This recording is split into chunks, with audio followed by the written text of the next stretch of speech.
Hi, I'm Darcy Darkness, and this is Confessions from the Dark Side. But it's actually Confessions from the Cranky side, and it is a wee update on the Blair Witch Project thing that I was speaking about. And some articles came out yesterday after obviously the surging news from the reboot. It's not a sequel, it's apparently a reboot. And that's why the original creator and the original stars are not happy. So I'm going to read out some articles that are covering that. We can get down to what's actually going to happen, if they're actually going to get what they deserve. I'm going to get the disclaimer out of the way. We are full of so much adult content, and some of you may think this is unnecessary, and some of you may think that this isn't needed. If you are one of those people, then thanks for checking us out, but I will say this only once. If you can't stand the heat, then get the fuck out of my kitchen. Now, for everyone else who likes what we have here, then regular scheduled programming will continue. Shall we get started? Are we ready? So, like I said, what we're covering today is the Blair Witch Project saga. Because it's a saga, because it really, really is. I hate reading Screen Rant, but I'll be reading something from slashfilm.com. The headline is The Original Blair Witch Project trio have escaped the woods and now they want residuals. Now, this original idea was created by, well, these people, and they were obviously the stars, but they were totally screwed over in Hollywood fashion, especially if it's an idea where they think it could be, it makes a hit or miss, it might work. But this did work, and they weren't actually rewarded, which was disgraceful because they said that they'd have to pay them because they said for promotion. Because as we know in Hollywood, they spend a lot more on promotion and the PR of things than they do on the actual project or the person themselves. So let's see what they're actually saying. The Blair Witch Project wasn't the first found footage horror film. It's largely responsible for the explosion in found footage films from the last 25 years because the film turns 25 this year. A big reason for that, the numbers. Directed by Daniel Myrick and Eduardo Sanchez, Blair Witch was shot over just 8 days with an initial layout of $35,000. It was bought by Artisan Entertainment, which is now apparently Lionsgate, for $1 million. And the studio spent around $68 million marketing it, per the Hollywood Reporter, apparently. I hate the Hollywood Reporter. I hate that magazine or that article. It's the where journalism goes to die. The movie went on to gross more than $248 million at the box office. So that's big profit. It's a studio's executive dream to land a project like that, and the studios have been chasing the high of the Blair Witch Project ever since, with some notable successes like Paranormal Activity. There have been 2 Blair Witch movie sequels, with another reimagining recently announced by Blumhouse and Lionsgate. There have been books, comics, and video games. It's a full-blown horror franchise that hasn't stopped making money since the moment it first hit the theatres back in 1999. Unfortunately, the 3 actors who spent 8 days in the woods improvising most of the dialogue and creating some of the most unforgettable moments in The Blair Witch have been cut out of its success since taking in $300K buyout each for their options in the movie. So those 3, that's under a million. Though that might seem like a bad decision in hindsight for 3 actors in their mid-20s, a cheque for $300,000 must have seemed like a vast windfall. They were far from the first or last Hollywood creatives to be lured into a bad deal. Yeah, full of those deals, to be fair. But now the original Blair Witch trio, Heather Donahue, who has since changed her name to Ray Hans, Joshua Leonard and Michael C. Williams, want recognition for the film's success, and rightly so they should, because they probably would have been given the wrong advice. Older, wiser and more witch-proof. The scrappy production and shocking success of the Blair Witch Project led to legal spats right from the start, with Orlando filmmaker Sam Barber filing a lawsuit demanding a producer credit and a share of the profits mere weeks after it hit the theatres. A few months later, Artisan Entertainment sued US United Artists and Regal Cinemas for allegedly failing to pay license fees. Shortly afterwards, the original trio of actors filed a complaint with the sequel, The Book of Shadows, Blair Witch 2. Now, I liked that, but they shouldn't have passed off as a Blair Witch film. They should have said, like, inspired by the Blair Witch. Used footage and images of Heather, Josh, and Mike without their permission or any compensation. The original film was a non-union production, so the 3 main actors didn't have the kind of protection and guarantees that would have come with a SAG-AFTRA contract. So, ding, ding, ding, taking advantage, manipulating, and basically playing them. Well done, Artisan. Typical. This time around, they're not coming out of the gate with a lawsuit, but a straightforward appeal to Lionsgate, which bought the rights of the franchise in 2003. Joshua Leonard shared the appeal on his Facebook page alongside a supportive statement from the film's producers and directors. Our ask of Lionsgate from Heather, Michael, Josh, stars of The Blair Witch. 1 retroactive plus future residual payments to Heather, Michael and Josh for acting services rendered in the original Blair Witch project, equivalent to the sum that would have brought through SAG-AFTRA. We had proper union or legal representation when the film was made. Again, it's a grey area. Again, they were students and things like that, but that's what they would have played on, the grey areas, because that actually works out as a win for these type of big corporations and companies and shit. 2. Meaningful consultation on any future Blair Witch project reboots, sequels, prequel, toy, game, ride, escape room, etc. So basically everything that would be come under the franchise umbrella, which again, original idea came from them. They are original makers of said film before it was bought. So it's not actually, they're not asking for anything that no one would actually get now. Because a franchise, usually the actor or the creators have the option to get like a kind of, it's not like a back payment, but they ride off the back of the popularity and success of the franchise through different avenues of obviously of the releases. So it's not even asking them way more than what they would do for someone now who created this, because again, that would be a given. So again, back then you still had franchises, and back then the grey areas worked in their favour, put it that way. Meaningful consultation on, so in which one could reasonably assume that Heather, Michael and Josh's names or likeness will be associated for promotional purposes in the public sphere. Note, our film has not been rebooted twice. Both times were a disappointment from a fan, box office and critical perspective. Neither of these films made the significant creative input from the original team. As the insider who created The Blair Witch, and I've been listening to what fans love and want for 25 years, we're your single greatest yet thus utilised secret weapon. And 3. Blair Witch grant, a 60k grant, the budget for an original movie paid out yearly by Lionsgate to an unknown aspiring genre filmmaker to assist in making their first feature film. This is a grant, not a development fund, hence Lionsgate will not own any of the underlying rights to the project. A public statement from the directors and producers of the Blair Witch Project. As we near the 25th anniversary of the Blair Witch Project, our pride in the story world we created and the film we produced is reaffirmed by the recent announcement of the reboot of horror icons Jason Blum and James Wan. While we, the original filmmakers, respect Lyingate's right to monetize the intellectual property as it sees fit, we must highlight the significant contributions of the original cast, Heather Donahue, Joshua Leonard and Mike Williams. As the literal faces of what has become the franchise, their likeness, voices and real names are inseparably tied to the Blair Witch Project. Their unique contributions not only define the film's authenticity, but continue to resonate with audiences around the world. We celebrate our film's legacy, and equally, we believe actors deserve to be celebrated for their enduring associations with the franchise. Sincerely, Eduardo Sanchez, Dan Merrick, Greg Hale, Robin Cowie, and Michael Manuelo. The appeal may have been inspired by last year's Hollywood strikes, in which both actors and writers fought fiercely for months over the terms of their new contracts in Hollywood studios. Leonard writes that they were starry-eyed young actors, and that's what they look for, starry-eyed and not paying attention, and that's what annoys me. Annoys Lunar as well.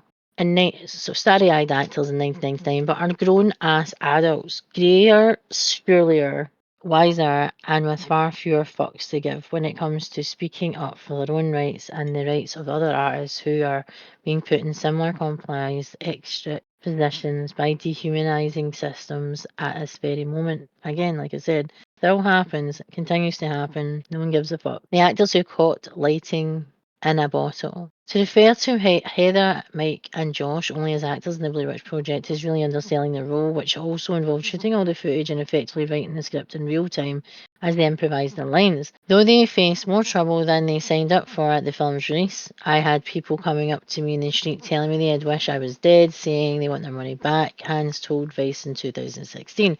They were completely game for the hardships, challenges, terrors of the 8-day shoot. They let us know that our safety was their concern, but our comfort was not, said Hans. We knew it was definitely going to be 24/7. We knew it was going to be uncomfortable. The trio were left alone in the woods as much as possible, following GPS waypoints to get to their next location, as the production team snuck around leaving creepy items at the camp and haunting them at night. They had walkie-talkie and a safe word, which was bulldozer in case of injuries or emergency. Production designer Bren Rock revealed that the one time they actually cried bulldozer, the batteries on the corresponding walkie-talkies at base camp were flat, and no one heard them.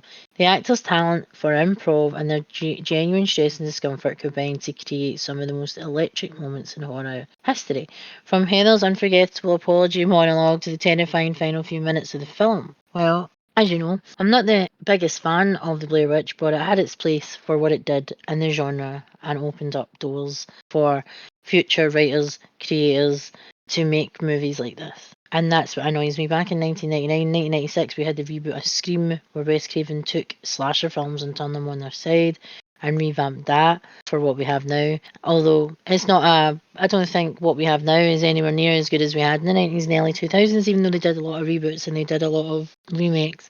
So I have a very strong opinion about that. There is no question that they were responsible in a large part for the success of Blair Witch Project, and this seems like a good faith request for Lionsgate to honour their contribution to help them with the up and coming film. Let them help with the up and coming film. Well, yeah, their input would be great because, again, they can push that it comes from like the original Blair Witch Project cast and crew. Basically, they can push that because it'll make people want to come see the film if they're actually on board, because maybe they might stop some of the shite that they actually put in films these days. The studio might want to consider making a deal, as Ben Rock recently pointed out following the announcement of the latest Blair Witch reboot. What has happened twice now was the original creators were overlooked, exactly, and other people were brought in, all of whom were good, but neither one of the sequels connected with audiences the way the original one created, basically, and they wanted to connect. And so it might at least be worth talking to some of the original creators. And that was from Slash Film. We've got one from Screen Run. It says, new Blair Witch Project's path to success is copying the formula of this horror movie with 99% on RT. So that's Rotten Tomatoes. So a 4-year-old movie with a Rotten Tomatoes score of 99% has already set the perfect path for the new Blair Witch Project that must succeed. So it says, to ensure its success, Blumhouse's new Blair Witch Project, which is a reboot by the way, it's not a sequel, must tread the same path as another found footage horror film that has a 99% Rotten Tomatoes score. Although many horror remakes have emerged in recent times, it is hard not to be sceptical about Blumhouse's Blair Witch Project, the reason being that the original Blair Witch Project was primarily successful because it was a product of its time. People behind the original 1989 film were able to generate immense hype and intrigue surrounding the film by selling it as a documentary about real events. And some people believe this. As the marketing strategy gained more momentum even, more viewers got curious about the film and showed up to watch it in theatres. Adopting a similar marketing strategy is almost impossible in the present world, but the new Blair Witch can still perform well if it borrows some ideas from a highly acclaimed 4-year-old horror box office. So they're saying that it's 2020's Host, which is almost perfect score, blah blah blah. Even if Blumhouse's new Blair Witch doesn't entirely adopt Host's ideas, it can learn from it and explore the potential of modern video recording technology as a storytelling too. The original concept of an idea of the Blair Witch with 21st century aspects, recording technology and storytelling, that's what I'm saying. So they're going to hopefully use, if they do use the original people, Joshua and the rest of them, the other two guys, or the other two people on the team, Joshua, Michael and Heather, if they use Joshua, Michael and Heather, the original actual cast and creators, and who did basically all the heavy lifting to get screwed, which sounds about right, if they use them, have them on like board around the table, basically, when you're even writing the story, creatively, not just the execution as well, would be good, because Joshua actually has made 5 of his own films as well, so you've got extra help there, extra insight. So I don't understand why not having them on board wouldn't be a good thing, and also giving them what they deserve. Because again, the Blair Witch Project, it's pictures when they're talking about, like when we're actually doing our own podcast and stuff, when we're actually breaking down a movie, we talk about, the creativity process and the technological advances since, films releases and things like that. So it would be good to actually have them there and also have them in the promotion of the new film as well. If they do it right, and that's what Lunar and I was talking about, that Blumhouse are not like Lionsgate. They are a small production company. They do big films and they do wonderful things. It's just when other people come onto the project, usually there's too many cooks. There's too many. But Blumhouse do give people their dues when it's them. They don't leave the, as they would call it, the little man behind. And that's one of the good things about Blumhouse, about Blumhouse basically. And since the merger with James Wan, then I doubt that they're going to allow this. I would hope they wouldn't. You know my views if you've listened to any of our podcasts about James Wan. I don't really have the biggest. Well, I don't have the biggest. What's the word? I'm not the biggest fan of his. The turd and stuff. There's things that you can't ever forgive. But he does do very, very good things with horror, and he has made amazing franchises. But in real life, he seems to be a wee bit of a douche. Yeah, Host is basically a film that is a Zoom call during COVID lockdown, basically, and they perform a seance. So they've kind of did it that way. And again, that had a 35k budget as well. It says here that the new Blair Witch project will struggle to break free from the wrath of the witch that permeates the digital realm. And again, they could do that differently as well, because we don't. It's not that we don't know. When they're like talking about who the Blair Witch was, it would they kind of did something similar in Buffy, where it was like old lore ended up in an old god, basically demon, basically ended up in a computer, and it was able to manipulate basically our technologies. And actually, his name is Malcolm. They created a persona. His name is Malcolm, and he befriends Willow after she scans the book and the pages in to like the database for like the library for all the books and all the stuff to do with everything supernatural. Then it learns and it adapts. Would that be like with the Blair Witch Project? If they did something like Host and they did a seance about the Blair Witch, would it possess the person or would it possess the technology type thing, which would be fun to even delve into? And that's obviously what they're, again, I don't know if they're going to maybe go back to the Blair Witch Project, or they could maybe again use it, not as a continuation, but they're rebooting it. If they're rebooting it in this world, then I don't think it's going to have the same feel, especially with I know they make things in smaller budgets, Blumhouse, and maybe that's why they're there, because they do have more experience in that sort of field, where they are a smaller production company and they have produced big films or been part of big production teams that have produced big films and big blockbusters, but they still have that small production company feel where it feels more real because they are smaller rather than the big corporations, big, massive, like billion-dollar companies, basically, that there is in Hollywood, that they just see dollar signs, they don't see anything else, they only see profit, they don't care about quality as well, which is a bit of pain. That they want quantity over quality, definitely, because they seem to think that they will make more money. So who knows? Are we happy that Blair Witch Project original cast, creators and team are actually going to be getting some sort of recognition? That's the thing.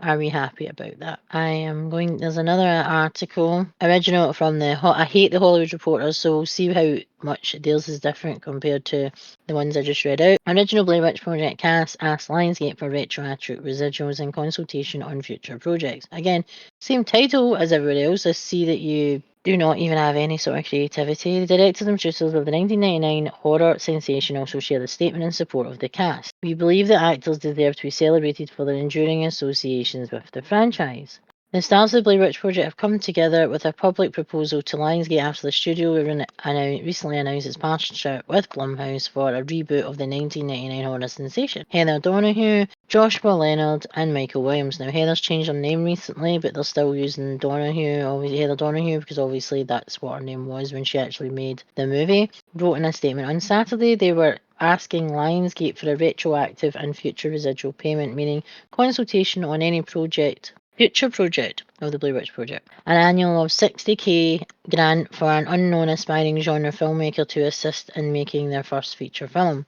An untapped secret weapon, the original actual creators. The trio also had a statement from the directors and producers of the project, which I read out already, that they are the original filmmakers and they respect Lionsgate right to monetize the intellectual property as it sees fit. We must highlight the significant contributions of the original cast. The statement read as the literal faces of what has become a franchise, their likeness, voices, and real names. Now, we've already spoke about this before. They actually took them to court because the company before Lionsgate actually had their likeness, so they owned them, like their actual identity, their faces, their names, their voices. They had to take them to court for this, which was pretty shady of the company to do, but it's Hollywood and we fucking expect shadiness. So again, the guy admitted they were like young, starry-eyed, and they thought, oh my god, I'm getting this money and they're going to buy my movie and all that carry on, and it would have been incredibly exciting.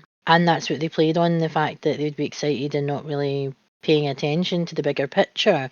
And that's what that's their job, that's their bread and butter, to basically scam people, basically. So I'm laughing, not in a bad way, but I'm laughing because it still happens, it continues to happen, and nothing has really got better. Even with striking, there'll be a strike probably, in another few years, because, well, they just will strike. They striked before and it screwed up TV and movies and God knows what. And then it's again done the same thing. There's nothing really for the next year really that big, that great. Everything that was pushed back before the strike has now been released now, and people are fighting for original dates of release.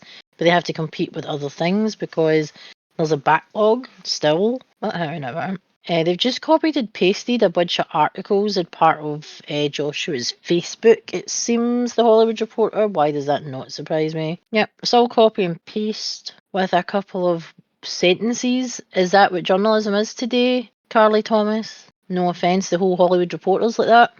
There's no originality at all in that writing. So they launched a statement on Saturday saying that they think, or they would like them to they would like them to actually be decent human beings and actually not reward them, but give them what they're paid and what they're due.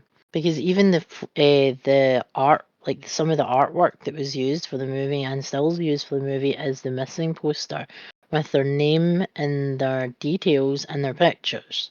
Their likeness and everything was used. Not just their likeness, their actual faces. So it's not like likeness as in something similar. It was literally their face. They did that on Saturday. They pitched this, and it seems to be getting more and more sway since, CinemaCon, which was actually 2 weeks ago this week. So yeah, they are getting more sway because obviously social media is much better than it was in 1999. It wasn't. It was really just starting kind of off, really. So social media, if you have a voice, then it just takes one or two people, even the right people, or the people to go on and on about it enough for you to actually get some traction. And this has done it, thankfully. Hopefully, Lionsgate and Blumhouse see it as actually an investment to actually pay them, to have them there to give their input and to be part of the reboot would be exceptional for them to do, because you're tying them together in such a way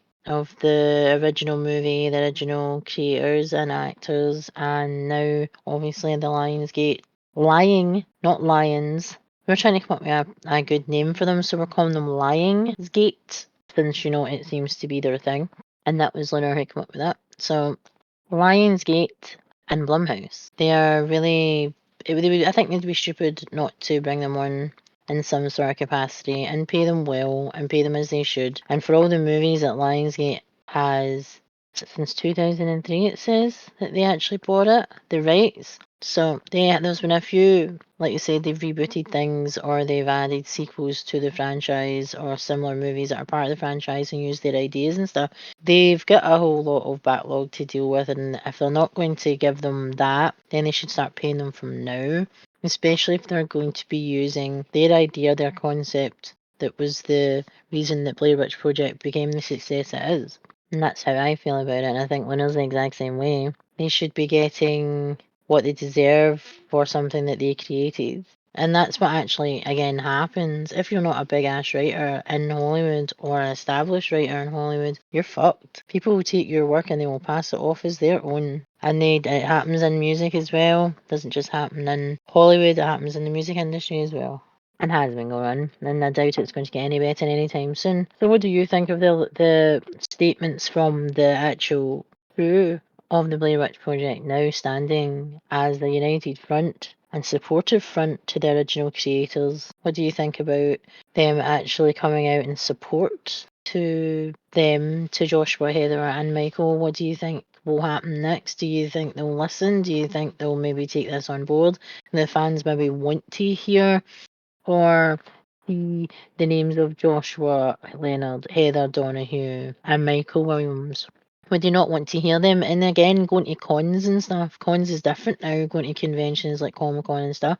It's huge. It's like completely, it's again, San Diego Comic Con is July and it's like sold out and that kind of thing. And you've got horror cons and stuff as well. Again, lots of smaller ones, lots of bigger ones. But again, do you not think they would like that option to go to these things and talk about their movies and talk about what it was like to make the Blair Witch or how the Blair Witch has changed them or what not to do, what they'd like to do, what they would like to have seen for the franchise when it was obviously again bought by Lionsgate in 2003. Is there anything that they find disappointing? Is there anything that they are disappointed by? Not just the treatment of, the money side of it, but the way that the movie has actually been treated by the media or treated by the fans.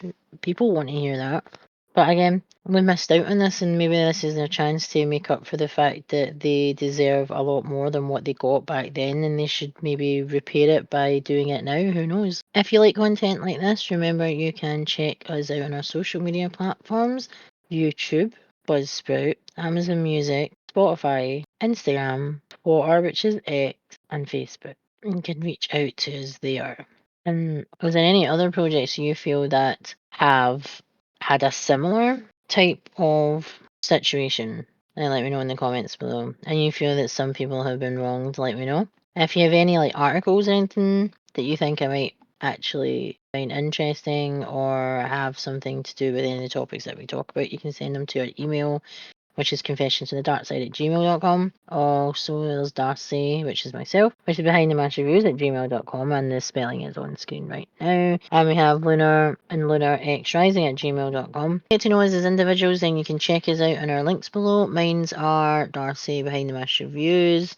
I have a YouTube, an Instagram, a Twitch, and Lunar has a YouTube, a Twitch, and an Instagram. So if you want to reach out to us or go on over and get to know us as individuals and see what we're about, then you can go check us out there. And that was Confessions from the Dark Side, Confessions from the Cranky Side, and that was the Blair Witch Project update on Lionsgate and Blumhouse and the new reboot of Blair Witch Project. And I'll see you in the next one later.